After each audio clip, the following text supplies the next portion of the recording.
regreso en Barlovento Informa, son las 13 horas con 20 minutos hora del centro y bueno, pues lo prometido es deuda.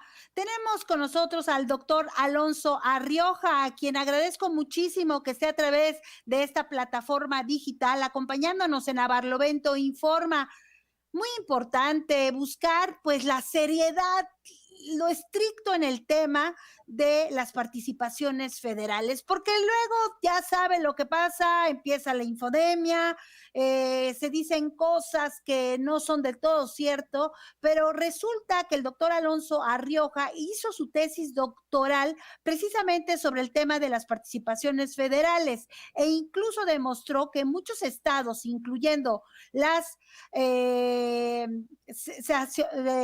algunos estados viven de las participaciones federales y de la deuda porque no han sido capaces de recaudar impuestos de manera eficiente. Esto ya no los temíamos, hoy el propio presidente de la República lo subraya y también Arturo Herrera, el secretario de Hacienda, al puntualizar que hay una deuda y la deuda, dice el presidente de la República, tiene que ver pues que no pagan el ISSSTE, porque ahí es donde se recauda, en los estados no han transferido lo que le corresponde al ISSSTE y tampoco a algunos estados el impuesto sobre la renta. Eso lo dijo hoy en la mañana el presidente de la República y desde luego, pues, doctor Alonso Arrioja, ¿cómo estás? Bienvenido a Barlovento Informa. Es un gusto tener a un colaborador tan joven y que tenga un doctorado en un tema tan especializado y que desde luego a los mortales como nosotros se nos antoja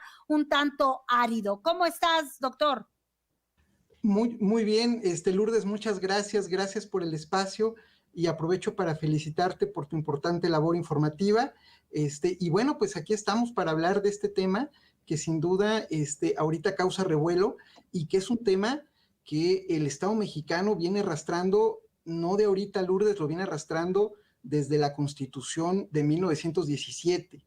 ¿Cómo nos ponemos de acuerdo entre la Federación y los estados para repartir el presupuesto? Es un tema harto complicado.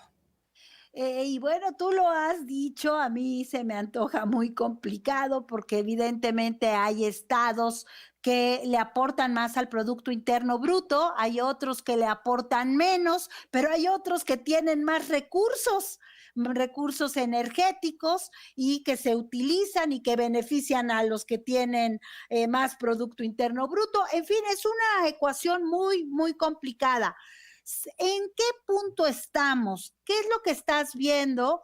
¿Qué te parece que en este momento tan complicado, tú eres economista, con una crisis a cuesta, que es una crisis mundial, pues los gobernadores saquen a colación el tema y estén amenazando? Cuando además hay algunos de ellos, tú sabes perfectamente, como Corral, que es el gobernador de Chihuahua, que votó la última modificación a este pacto fiscal que se hizo en el 2007, cuando era presidente Calderón. Y bueno, pues, me encantaría saber qué viste desde hace tiempo, por qué es inequitativo, por qué es tan complicado llegar a un acuerdo. Lourdes, mira, un poquito tal vez para contextualizar cómo estamos en términos de coordinación fiscal. Nosotros en México tenemos algo que se llama gasto federalizado. Este gasto federalizado tiene dos vertientes: los fondos de aportaciones y los fondos de participaciones. Si quieres, empecemos por los fondos de aportaciones. Adelante. Los fondos de aportaciones básicamente son aquellas funciones que antes desempeñaba el gobierno federal y que fueron transferidas a entidades federativas y municipios. Un ejemplo, los acuerdos de 1997 sobre la descentralización de la salud. Antes la Secretaría de Salud Federal atendía de forma masiva a la población en México. Sin embargo, a partir del 97 se le transfieren esas facultades a las entidades federativas. Y junto con las facultades se les transfiere el recurso para atender esas funciones. Y se les atiende por medio del Fondo de Aportaciones para la Salud. Ese es en el caso de la salud. En el caso de la educación también. Todas las entidades federativas se hacen cargo de la educación partiendo del recurso federal que se destina por medio del Fondo Nacional para la Educación, el FON, excepto la Ciudad de México, es la única entidad que no está dentro de este pacto federal. Entonces, digamos, estos son fondos de aportaciones. ¿Cuál es el problema con estos fondos de aportaciones que sean principalmente por el ramo 33? El problema es que son fondos que fueron transferidos en un momento del tiempo, ¿no? Y que no atendían a criterios de equidad social, sino atendían a criterios de población. Y entonces, en este sentido, pues nosotros tenemos que el Estado de México, Nuevo León, la Ciudad de México, que eran los que más tenían infraestructura educativa y infraestructura de salud, son los que reciben más recursos. Pero estados como Chiapas, Campeche, etcétera, el sureste de México, ¿no? Y parte del sur, no tenían infraestructura hospitalaria y por lo tanto reciben menos. Entonces, de origen, este pacto tiene un problema.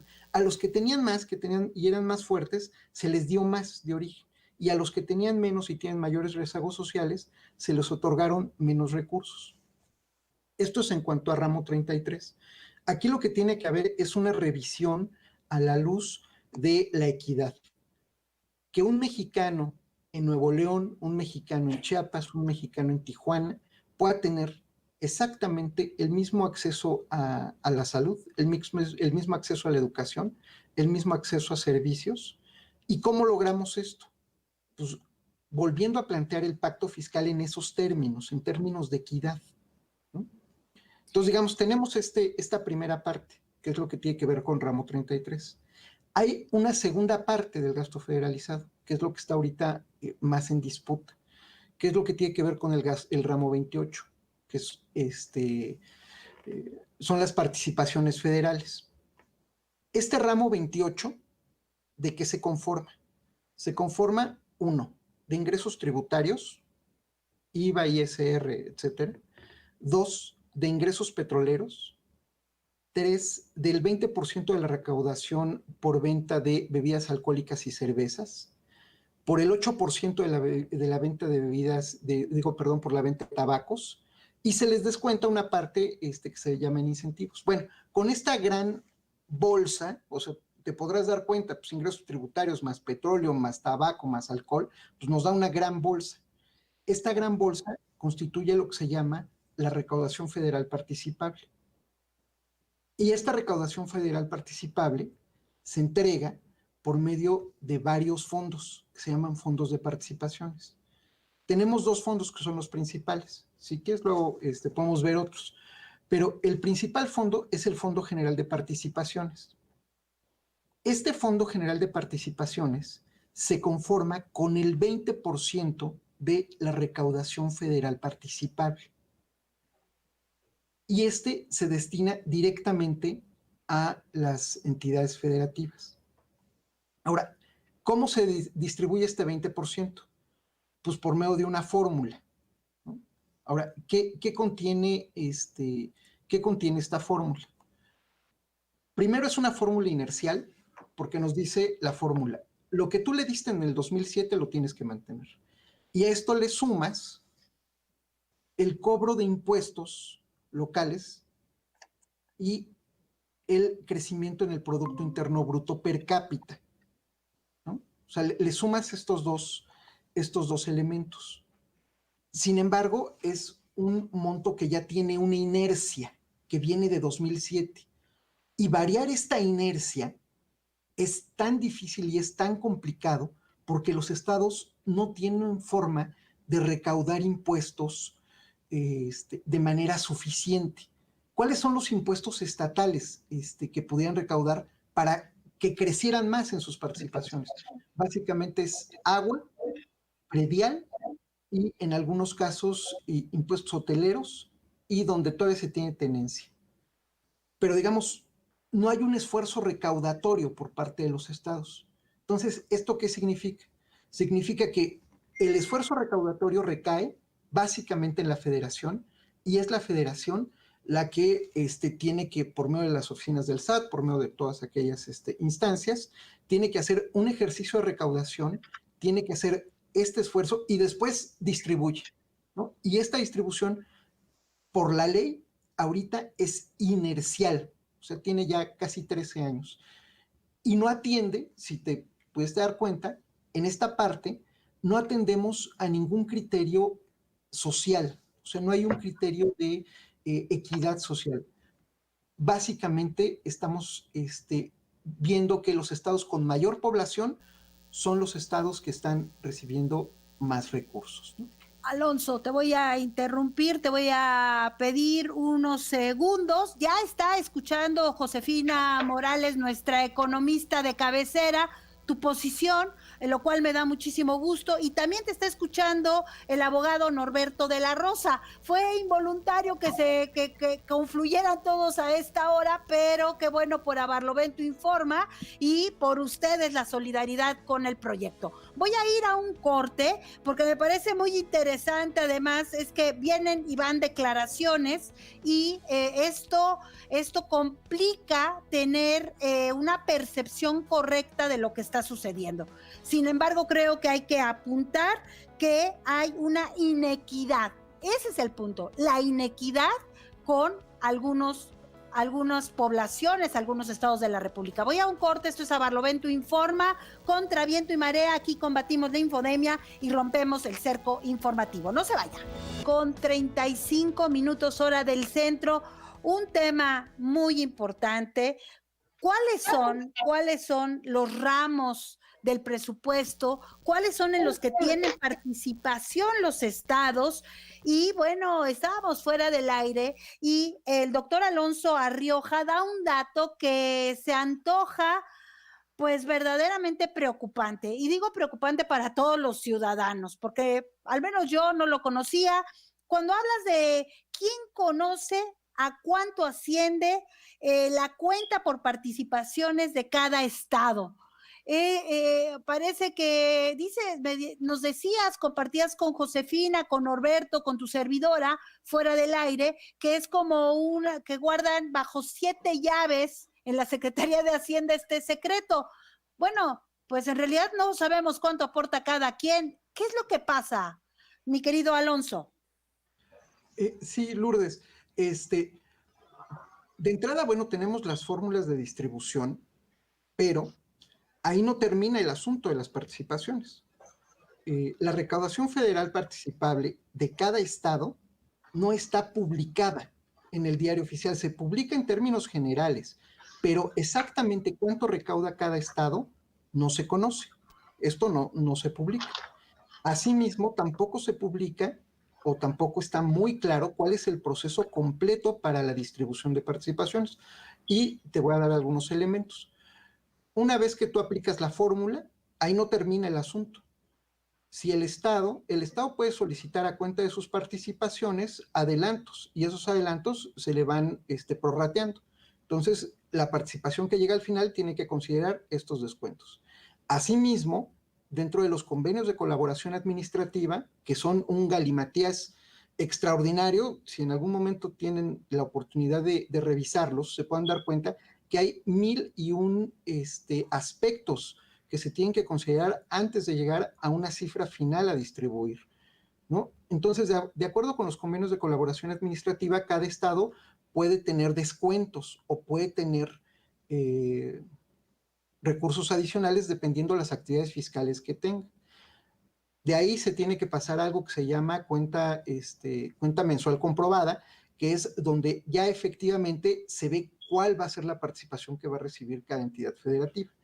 Y aprovechando, digamos, este esquema de distribución es muy complejo, no está claro, no se maneja bajo un sistema y son pocos en realidad los funcionarios que conocen todo este procedimiento.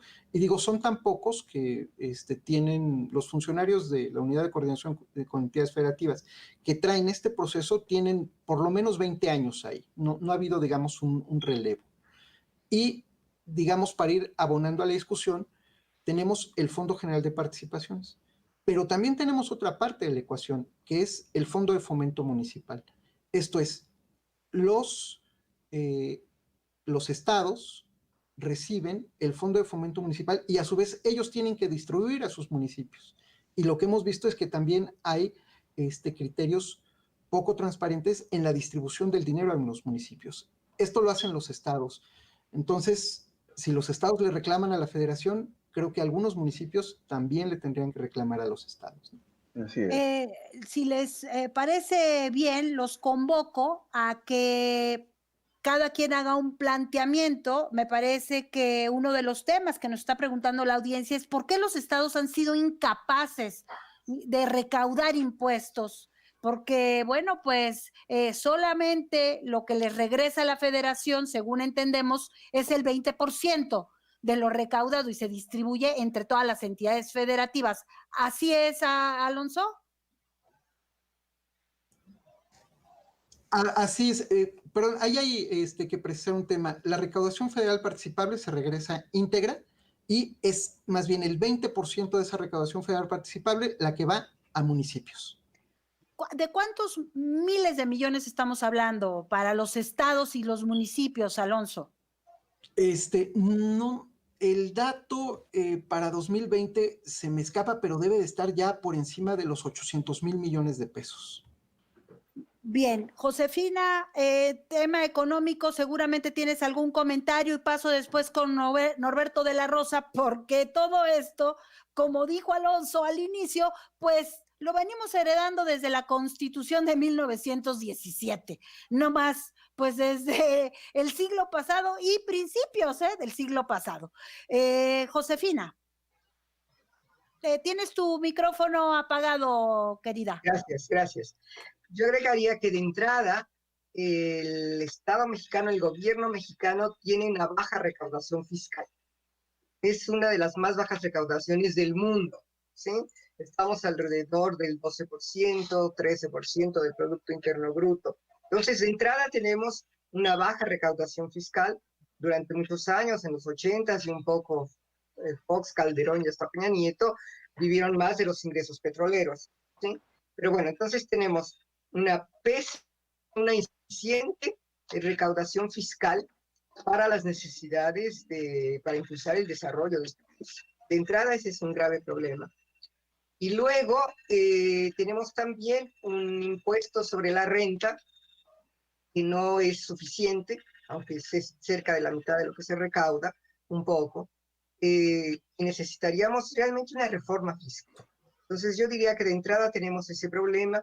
El otro es la necesidad de efectivamente tener una mejor distribución y de una reforma fiscal federal y estatal, porque como estaban señalando, los estados tienen muy poca recaudación fiscal y viven en lo fundamental o de una manera muy elevada. Por ahí tengo algunos datos, algunos cuadros que da un estudio de la Cámara de Diputados, de su Centro de Estudios de Finanzas Públicas, que nos señala que la mayoría de las entidades, o por lo menos más de la mitad de las entidades del país, las entidades federativas, el 90% de sus ingresos son aportaciones federales. Es muy insuficiente, muy insuficiente. Solo hay muy pocos, los más desarrollados, como la Ciudad de México, que las participaciones federales son el 50% de su ingreso. Entonces sí hay que revisarlo, pero aparte hay que señalar que la federación no solo aporta esta distribución fiscal, sino que tenemos todo el pago de la educación, de la salud, o sea, de otras actividades sustantivas del gobierno federal son pagadas desde la federación y que son en cada estado. Inclusive tanto la educación como la salud pública, con los cambios que hizo Salinas y compañía, y luego Cedillo de federalización, mandaron a los estados el gasto público en educación y salud, pero no repartieron de la misma manera los ingresos o los recursos para las actividades y que cubrieran estas actividades, por lo cual se generaron muchos problemas en distintas entidades. Recordemos, ¿no?, toda la movilización de los maestros durante muchos años por ese tipo de problemática. Entonces yo haría esta pequeña intervención.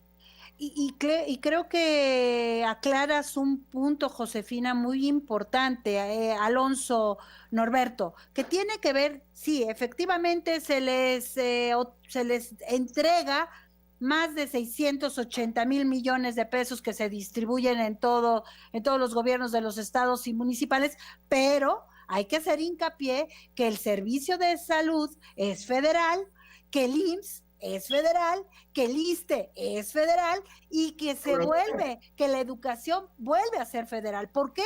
Porque dejaban de pagar los estados a los maestros. Y el año pasado el presidente de la República dijo, esto no puede suceder de ninguna manera, se les tiene que pagar puntualmente. Pues ahí está Silvano Aureoles, me viene rápidamente a la memoria, se gastaba el recurso dedicado a salarios magisteriales y pues luego pedía dinero prestado a la federación.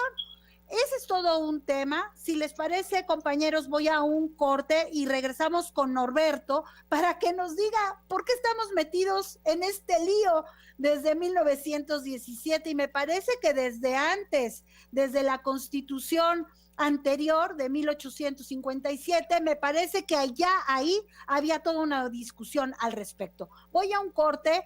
Los felicitan, los felicitan por esta mesa, felicitan a Barlovento Informa, dicen los escuchas que no ha habido en ningún medio una mesa así de clara. Qué bueno que sirva para combatir la infodemia y romper el cerco informativo. No se vayan. Estamos de regreso en Barlovento Informa, son las 13:49, hora del centro, de verdad. Además, hay que decirlo, nuestra audiencia, parte de las audiencias están muy enojadas con esto, porque, bueno, pues una discusión que pareciera en mucho, yo coincido con en ese malestar social, ese es otro tema, el malestar social, que los gobernadores, bueno, pues quieren hacer de las suyas. Pero más allá de eso, Norberto, permíteme, Josefina, Alonso, preguntarle a Norberto desde el tema constitucional. Ahora sí que dónde empezó el asunto? ¿Por qué venimos arrastrando este problema? Es un problema básicamente por la corrupción fiscal o la corrupción que ha habido en la disposición de los recursos fiscales.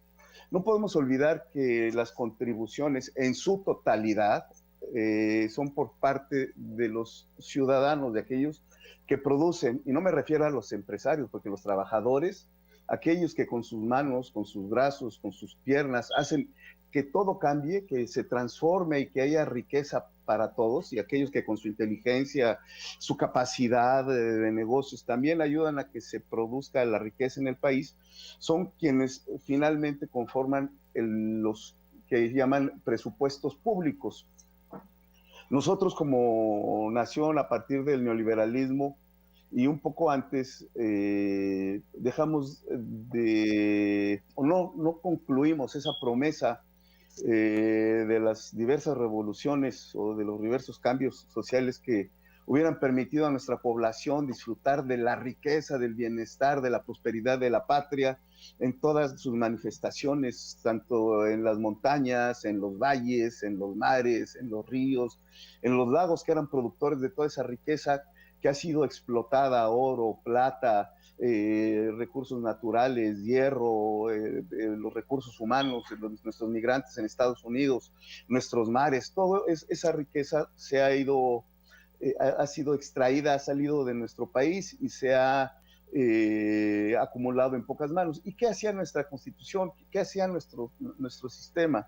Pues en toda nuestra normatividad constitucional, desde el 14, post-independencia, desde esa fallida constitución que se quiso de hacer en el 14 y después en la constitución del 24 y después durante toda la problema entre el 24 y la constitución del 57, entre centralistas y federalistas, precisamente por la cuestión fiscal, precisamente por mantener a la nación unida. Todos esos cambios legislativos que tuvimos, inclusive del 57 al 17, por una pésima administración por parte de los gobiernos en ese momento, pues se están reflejando ahora casi 200 años después. Seguimos en esa discusión de que con cuánto deben contribuir los ciudadanos, qué es quién lo debe de administrar, para qué se debe destinar, ¿cómo vamos a hacer para que esa riqueza nacional se utilice para enriquecer a la nación me refiero a todo el pueblo de México en su integridad, y cómo fortalecer las instituciones republicanas, no los gobiernos, no los partidos políticos, no a particular alguno, sino en la integración total de nuestro país. Bueno, pues tanto el artículo 73, si mal no recuerdo, la fracción 9 de la Constitución, que dice que el Congreso de la Unión tiene la facultad para determinar imponer las contribuciones necesarias para contribuir al presupuesto público. Bueno, y presupuesto público, pues hay un presupuesto público federal, que están los impuestos federales o las contribuciones federales. Hay un presupuesto público estatal que establece contribuciones estatales, y hay presupuestos públicos municipales que establecen impuestos a nivel o contribuciones a nivel municipal. No es nada más ese 20% que va a distribuir la federación de los ingresos con los que se puso de acuerdo con los estados a través de los convenios de coordinación, para que al ciudadano, fíjense lo que estoy comentando, que al ciudadano no se le cargara de contribuciones y de trabajo burocrático para poder pagar tanto a la federación como a los estados como a los municipios. Entonces se hace este convenio para tratar de aminorar las cargas, ¿sí? Para que la federación no se tribute doble vez sobre actividades mercantiles, no se tribute en 2 ocasiones sobre impuesto sobre la renta, porque la federación no tiene la atribución exclusiva de cobrar impuesto sobre la renta.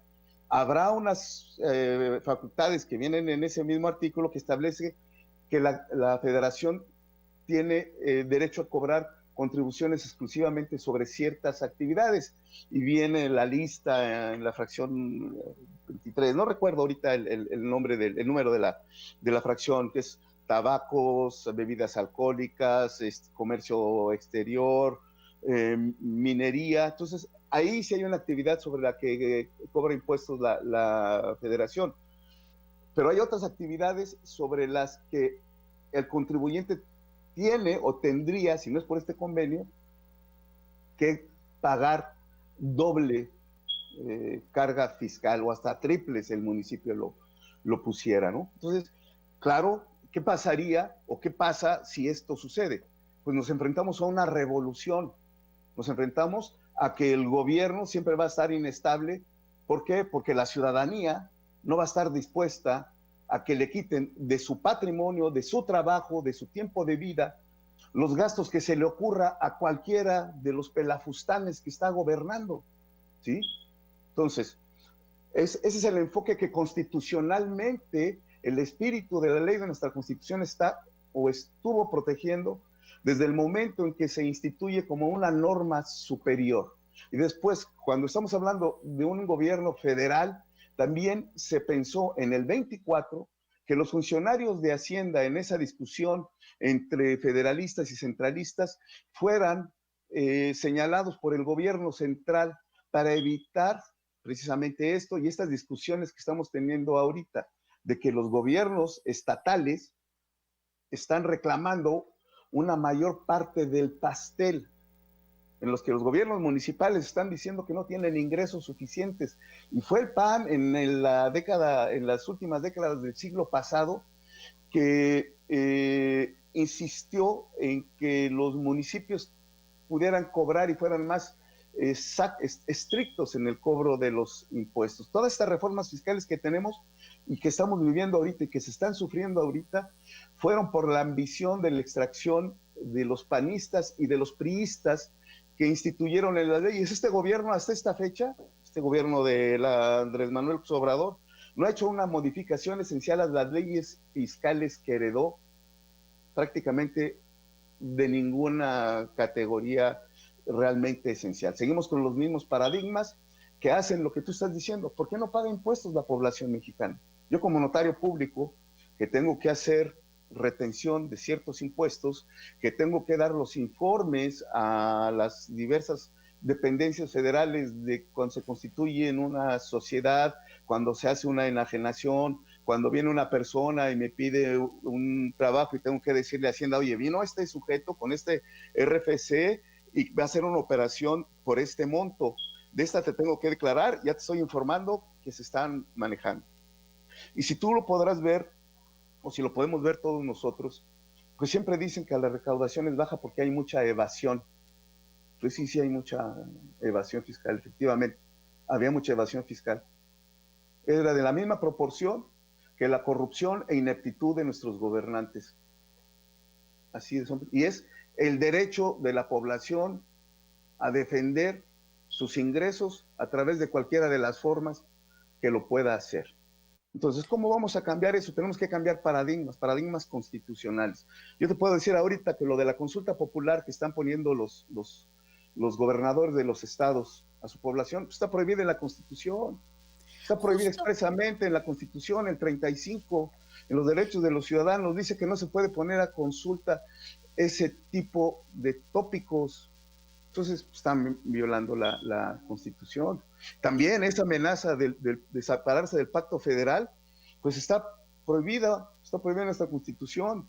Hay una ley, en el Código Penal está penado la intención de desmembrar a la República, al gobierno federal, como delito, como traición a la patria.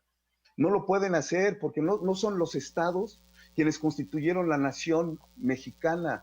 Es una federación, viene del inicio que nosotros éramos un imperio, no éramos estados separados, no nos confederamos, no hicimos una confederación, hicimos una federación de algo que ya existía y se le dio por efectos fiscales y por efectos de una mejor distribución de la riqueza y de que unos estados que tenían riqueza natural, están diciendo que los estados del sur de la República, como dice el gobernador de aquí de Nuevo León, que son unos huevones.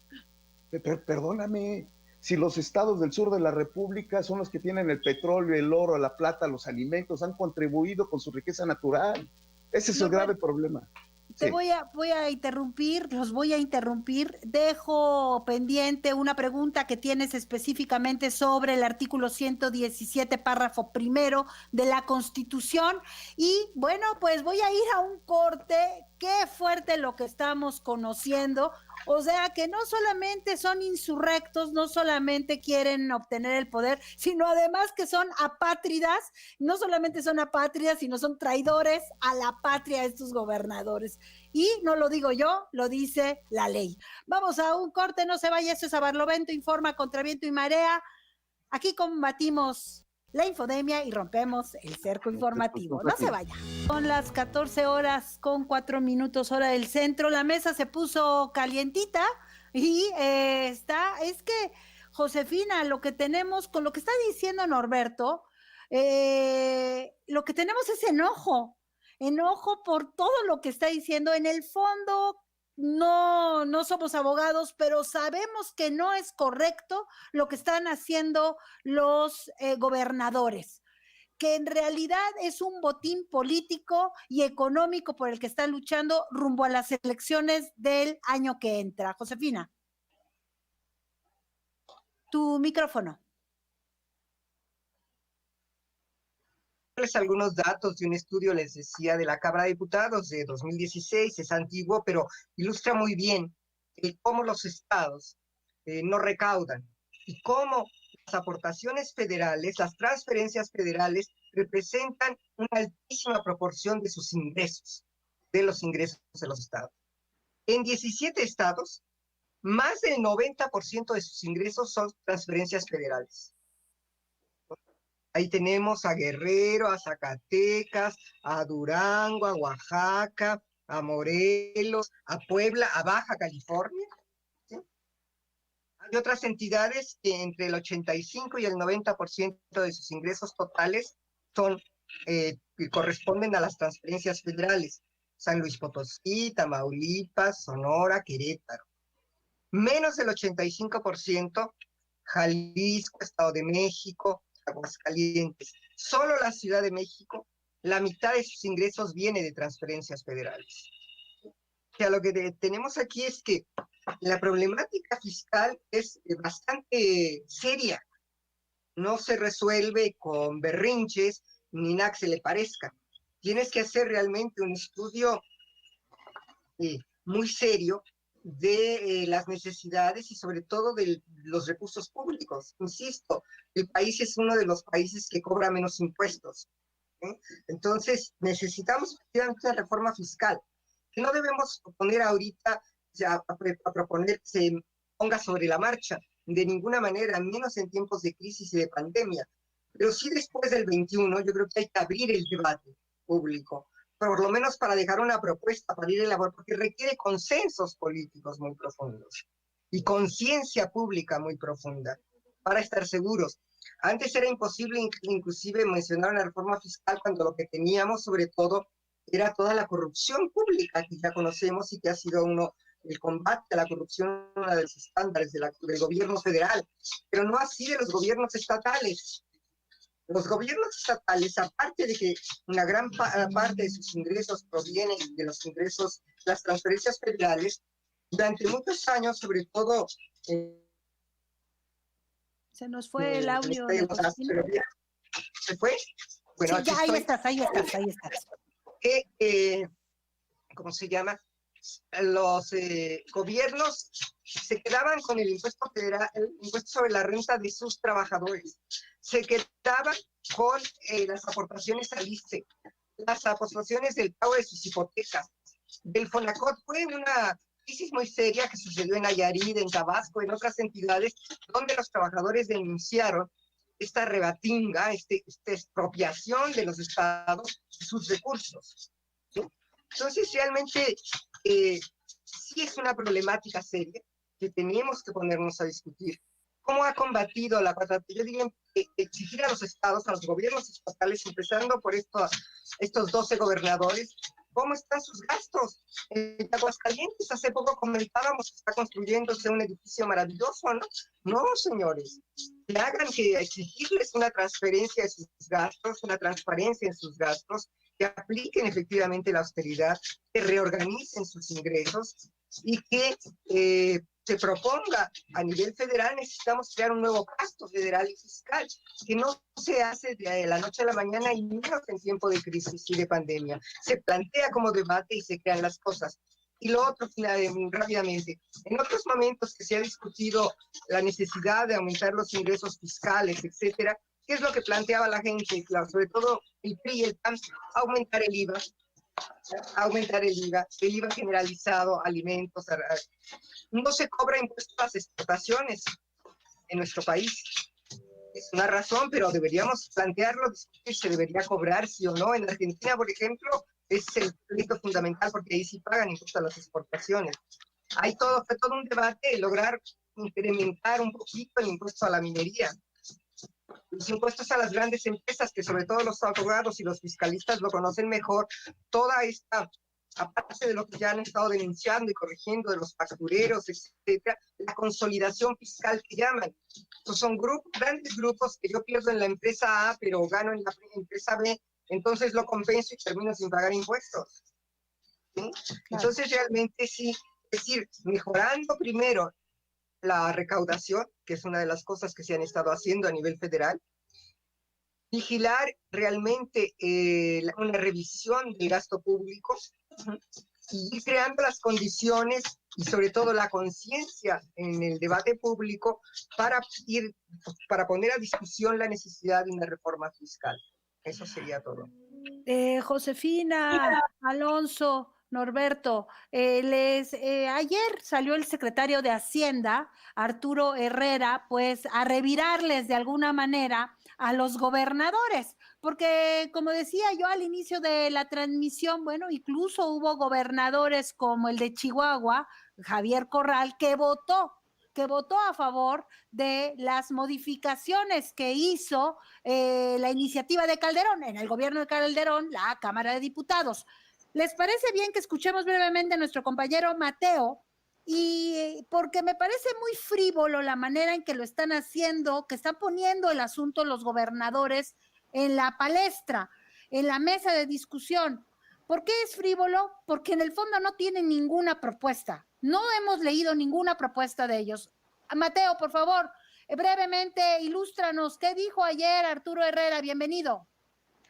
Sí, buenas tardes a todos los colaboradores de la mesa. Buenas tardes, Lulú. Así es, ayer Arturo Herrera saca unos tuitazos haciendo una retrospectiva a todos estos gobernadores que están reclamando más participaciones para sus estados. Y bueno, ante las inconformidades, el titular de la Secretaría de Hacienda, Arturo Herrera, Ayer tuitea que se mostró sorprendido frente a los cuestionamientos de los gobernadores panistas, ya que este acuerdo, el acuerdo del actual pacto fiscal, no fue establecido por esta administración, escribió, sino fue producto fundamentalmente de la reforma de 2007 impulsada por el entonces presidente del PAN, Felipe Calderón. A través de estos tweets, él expresó, en días recientes se ha desatado una discusión muy agitada sobre el tema de la coordinación fiscal. Me parece sano que haya una deliberación ordenada sobre esto, pero para que sea exitosa necesitamos tener los hechos claros. Y apuntó que, contrario a lo que se ha señalado, el acuerdo fiscal prevaleciente no fue establecido por esta administración, sino fue producto del 2017 con Felipe Calderón. Y agregó, por eso, aunque yo evito politizar estos temas, no deja de sorprenderme que algunos de los cuestionamientos más recurrentes a este arreglo provengan de miembros del PAN. También adjunta Arturo Herrera una liga en donde pueden consultarse los nombres de los legisladores que votaron por esa reforma. Ya en concreto, hoy le dan respuesta a los gobernadores, tanto el presidente López Obrador como Arturo Herrera, durante la mañanera. Por un lado, López Obrador dice que le deben a la federación 70,000 millones de pesos. En tanto, Arturo Herrera apuntó que el total de los recursos que recibirán las entidades federativas asciende a 638,000 millones de pesos de participaciones federales y, cito textual, esto representa un incremento del 2.9% con respecto al mismo periodo del 2019. Esta es la información que se dio ayer y hoy por la mañana, Lulu. Gracias, compañero Mateo Peraza. Y los convoco a los 3, a los 4, ir a un corte para ir cerrando la mesa en el próximo bloque. Ha sido una hora de que estamos hablando de este tema, tenemos toda la semana, pero me parece prudente que la gente, que la audiencia sepa que nos están queriendo ver la cara. ¿Y quiénes nos están queriendo ver la cara? Los gobernadores opositores. ¿Por qué? Porque no le deben primero a la federación, segundo, no quieren recaudar, y tercero, han endeudado a sus estados. Para muestra un botón, ya lo he dicho reiteradamente, Alfaro, que es uno de los más rijosos, se endeudó con 11,000 millones de pesos más en agosto. O sea, a la vuelta de la esquina. Y compró unas camionetas blindadas por más de 26 millones de pesos, por ejemplo. ¿Eso es correcto en este momento? ¿Usted está de acuerdo? Vamos a un corte. Esto es A Barlovento Informa contra viento y marea. Les recuerdo, aquí combatimos la infodemia y rompemos el cerco informativo. No se vayan. Regresan a Barlovento Informa, son las 14:17 hora del centro.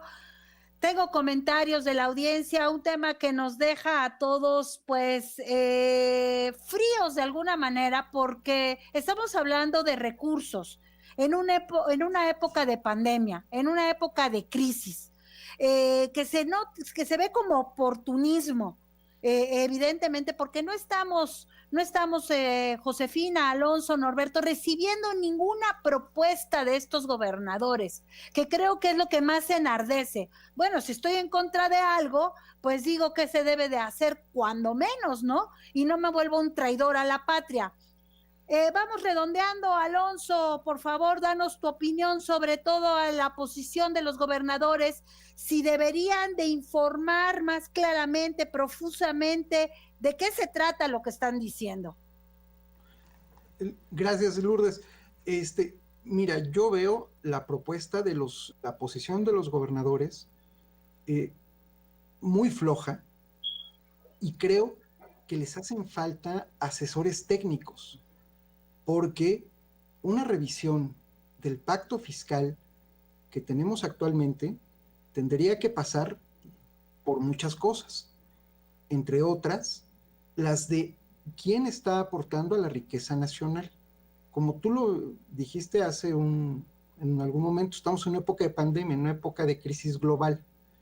Obviamente la tributación va a tender a caer. Y si no mal recuerdo, hace algunos meses, incluso los precios del petróleo llegaron a ser negativos. Hubo un momento en que el petróleo, el West Texas, fue cotizado en términos negativos. Menos $2. Menos $2. En este contexto, los gobernadores pretenden una revisión del pacto fiscal. Creo que es muy desafortunado plantearlo en este momento, y creo que sus asesores técnicos deberían de empezar primero por revisar lo que tenemos. Por ejemplo,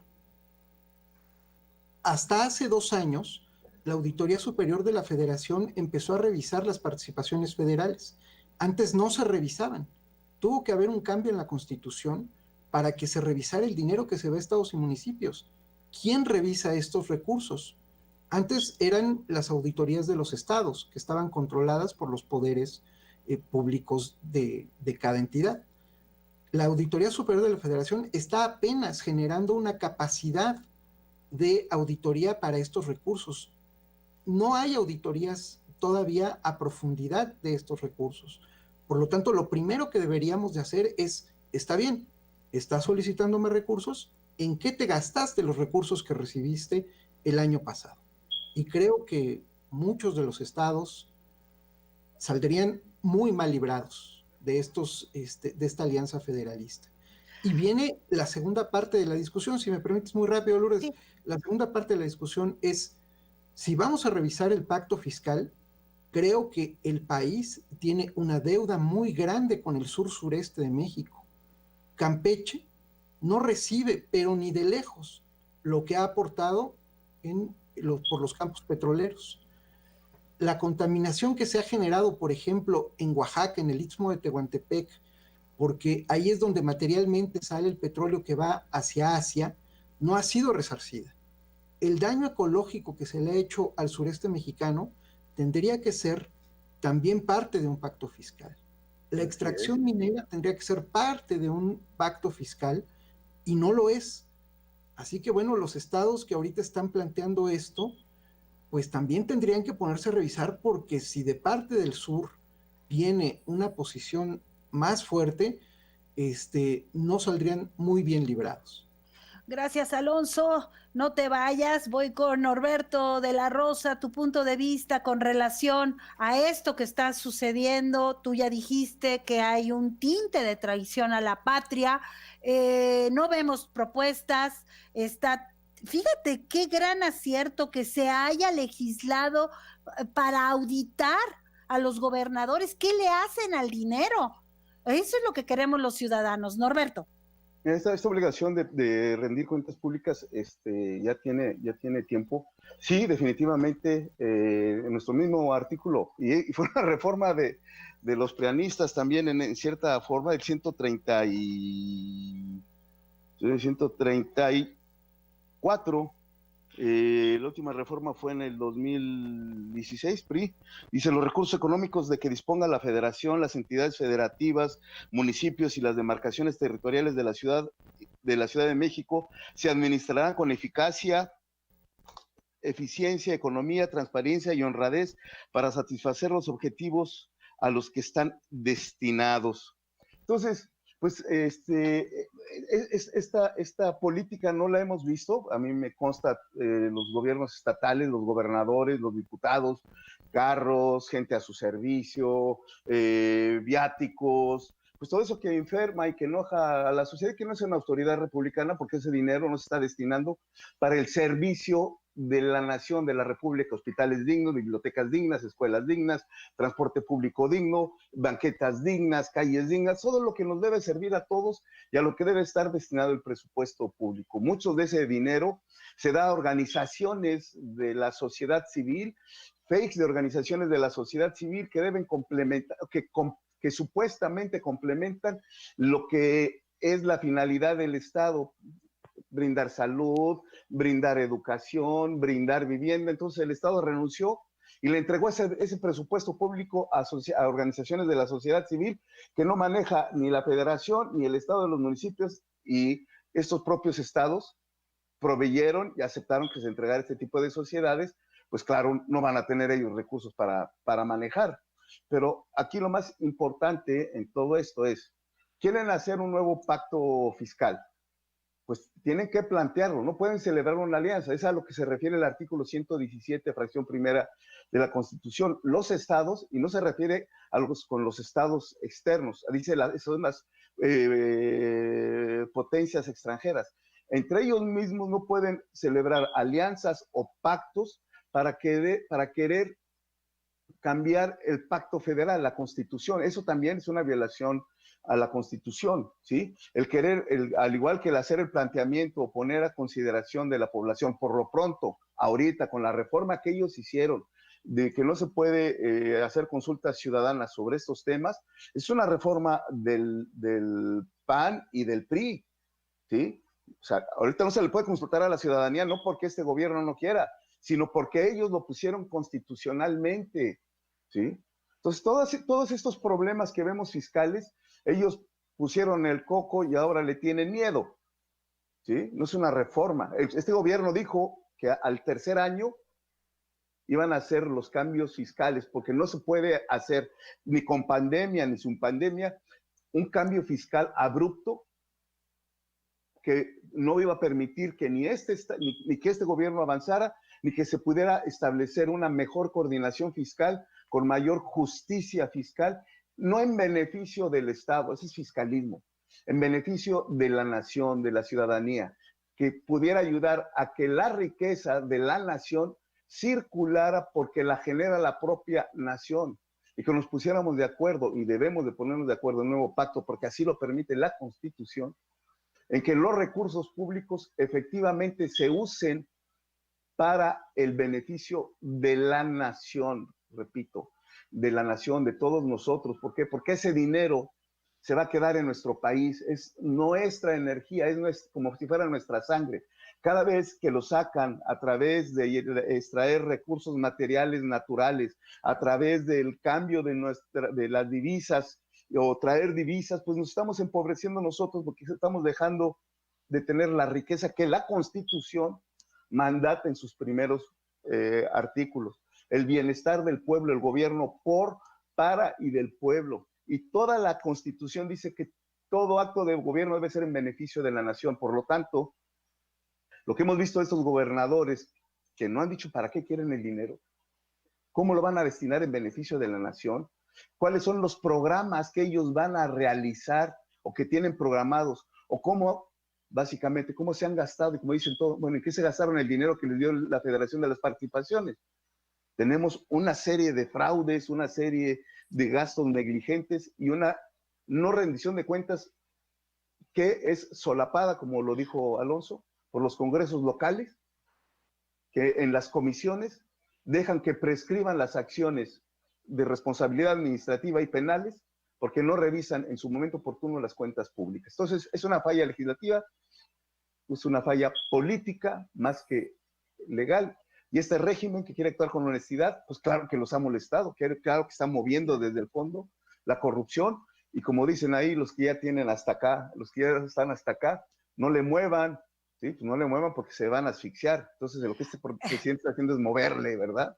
Claro. Norberto, muchísimas gracias. Josefina, ¿quieres en 3 minutos redondear? Agregar algo, ¿Algo? Sí, no, agregar una reflexión, pero desde el punto de vista ya político, porque también estamos en momentos en que en varias de estas entidades va a haber cambio de gobierno, va a haber elecciones. Entonces, efectivamente, es una medida bastante, pues, politiquera, bastante, digamos, oportunista, como ya se ha señalado aquí, el plantear este tema tan delicado, tan fundamental en la estructura pública, en la estructura de la República Federal, ¿no?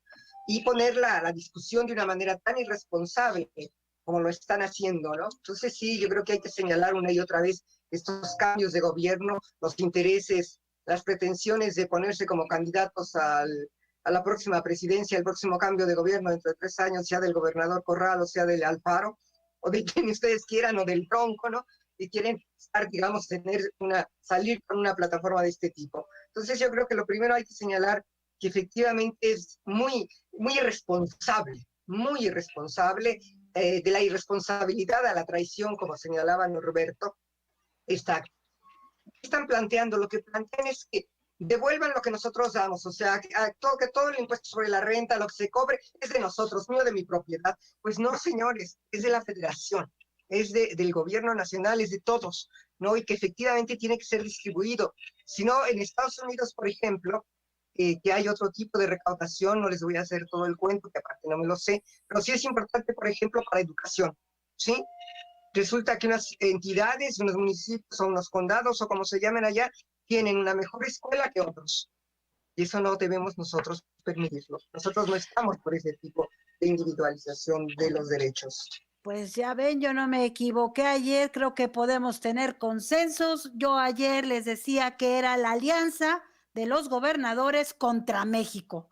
Así la nombro, no es la alianza federalista, es la alianza de los gobernadores contra el país, contra usted que paga impuestos, contra usted que está viviendo una crisis de salud, igual que todos, y una crisis económica. Les quiero agradecer a los 3, a los 4, también está Mateo. Ha sido una mesa, qué bárbaros, que nos ha ilustrado de manera muy importante, que nos ha dado muchísima claridad, elementos para desvirtuar lo que están haciendo los gobernadores y sobre todo elementos para darle la razón al gobierno federal. Me parece que debemos cerrar filas y no debemos de permitir estos traidores que nos lleven entre las patas, permítanme la expresión, que nos lleven entre las patas porque todos somos mexicanos y todos tenemos derecho a vivir dignamente. Y cuando menos, como decían en la época juarista, holgadamente. Cuando menos, holgadamente. Les agradezco, empiezo por las damas. Doctora Josefina Morales, gracias a de ti, verdad. Lourdes. Gracias. Gracias a ti y a los compañeros de la mesa. Muy interesantes sus reflexiones. Uno aprende escuchando a los demás. Muchísimas gracias. Doctor Alonso Arrioja, muchísimas gracias. Un abrazo a la distancia y nos has de verdad abierto los ojos. Gracias. Gracias, Lourdes, Norberto, Josefina. Muchas gracias a todos. Norberto, abogado, muchísimas gracias. Qué gran exposición. El tema constitucionalista, al igual que el económico, que el financiero es árido, nos abriste los ojos. Muchísimas gracias. Muchas gracias, Alonso. Excelente exposición del tema presupuestal y de las partidas. Josefina, igualmente, como dices, se aprende siempre. Y Laura, muchas gracias por darme la oportunidad de explicar de esta alianza inconstitucional. Lourdes, pero de esta alianza inconstitucional que están celebrando estos gobernadores que pudieran caer dentro del delito de traición a la patria. Gracias a los 3. Mateo, muchísimas gracias por haber estado conmigo en este último tramo de esta mesa interesantísima. Le confirmo a la audiencia que no va a ser candidata al gobierno de Nuevo León Tatiana Cloutier.